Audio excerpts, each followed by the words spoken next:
Bonjour à tous, bienvenue sur Mathessa, ma chaîne de maths pour dédramatiser. Au programme aujourd'hui une leçon très importante pour les élèves de terminale spécialité, espérance et écart type de la moyenne d'un échantillon.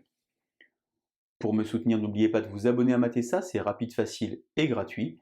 Je vous rappelle également que depuis la rentrée 2023, vous avez sur www.mathessa.fr tous les documents support pour une année scolaire sereine et réussie.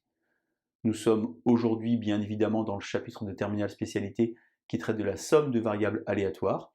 Je vous insère comme d'habitude le lien vers la playlist du chapitre afin que vous puissiez vérifier vos acquis et vos connaissances.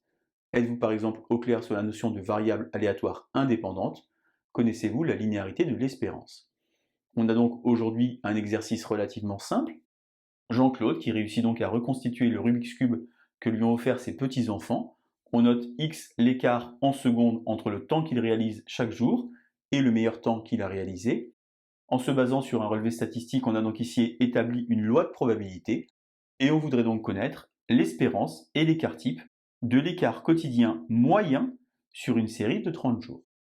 Si vous vous sentez suffisamment à l'aise, je vous propose comme d'habitude de mettre la vidéo en pause, tenter de compléter le tableau préparé pour vous afin de trouver justement l'écart type moyen et on se retrouve évidemment juste après pour la correction.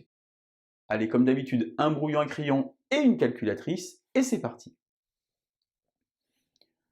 Alors on va déjà commencer par traduire ici l'énoncé. Qu'est-ce qui se passe? D'abord, les 30 jours sont indépendants les uns des autres, c'est-à-dire ce qui se passe un jour n'a pas d'influence sur le lendemain. On va donc ici remarquer que ces 30 jours constituent un échantillon de taille 30 que j'ai noté x1, x2 jusqu'à x30. On note alors m30 égale finalement s30, la somme divisée par 30. On a donc ici un échantillon, mais pour commencer, il faut s'intéresser à ce qui se passe pour un jour donné. Je vous insère sur la partie haute de l'image une petite incrustation de calculatrice, et c'est parti. Tout d'abord, on va évidemment nettoyer le menu statistique, parce que peut-être que vous vous en êtes déjà servi.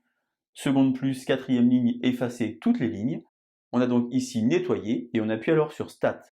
On va donc d'abord aller dans Éditer. Dans la première liste, on va noter 0, puis 1, puis 2, puis 10, puis 20. 20 signifie finalement qu'il a mis 20 secondes de plus que son meilleur temps. Deuxième liste, 0,5 pour la première probabilité, 0,25 pour la deuxième probabilité, 0,1 pour la troisième probabilité, 0,1 pour la quatrième probabilité, et enfin la dernière probabilité, 0,05. Un rapide calcul, 0,5, 0,75, 0,85, 0,95 et 0,05, ça fait bien 1. On va donc demander maintenant à la calculatrice de déterminer l'espérance mathématique et l'écart type. Pour cela, on retourne dans Stat, Calculer. On va donc faire statistique à une variable, L1 pour la première et L2 pour la seconde. Lorsque j'appuie sur Entrée, j'ai donc ici E de x1 qui va apparaître, noté x bar, 2,45 pour la moyenne. C'est-à-dire qu'en moyenne, l'écart ici est de 2,45 par rapport à son meilleur temps. On va ici descendre pour chercher sigma de x1, qui est donc proposé à 4,96. Ça, c'était pour un jour donné. Maintenant, moi, je vais m'intéresser à la moyenne. Alors, il y a des formules dans le cours que vous devez connaître, évidemment, qui sont liées, par exemple, ici à la notion de linéarité pour l'espérance mathématique. Je peux d'ailleurs vous insérer, si vous le voulez, le lien vers la vidéo qui traite d'espérance linéaire, si vous voulez vous entraîner. On a donc ici E de M30, qui est finalement E de X1 jusqu'à X30, divisé par 30. Et finalement, ce X1 jusqu'à X30, eh bien, on va avoir finalement juste X1. Pourquoi? Car on aura 30 E de X1 sur 30. Évidemment, ça va se simplifier. Ça veut dire que l'espérance de M30 est égale à E de X1, en d'autres termes, le 2,45 que j'ai trouvé tout à l'heure. Concernant maintenant sigma de M30, il y a une formule que vous devez connaître également. On va donc avoir sigma de x1 divisé par racine de 30. D'une manière générale, la formule, c'est racine de n. Alors comment faire? On a dit tout à l'heure que c'était 4,96, mais c'était finalement une valeur qui était approchée. On peut ici trouver dans la calculatrice une valeur bien meilleure. Je retourne donc dans l'écran d'accueil. Je vais donc aller chercher dans Variables.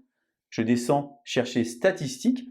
Et là, j'ai toutes les variables statistiques de ma calculatrice qui sont stockées. Je prends donc ici sigma et je divise par racine de 30. Et j'obtiens alors que ça vaut environ 0,05. 906. J'ai donc trouvé ici, comme je le souhaitais, l'espérance moyenne et l'écart type moyen sur une série de 30 jours. J'ai donc ici 2,45 et ici 0,906. Voilà donc l'espérance et l'écart type de la moyenne d'un échantillon. Vous voyez, c'est très technique.